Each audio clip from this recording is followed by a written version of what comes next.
कटावारी तुळशीची माळ, ऐसे रूप दावे हरी.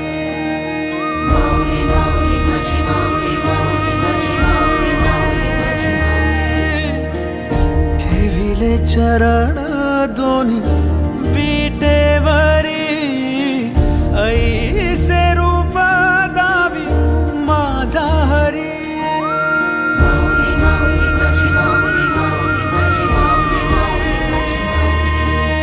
सदा माझे डोळे जडो तुझी मूर्ती, दर्शन दे तू हरी. मिटून हे डोळे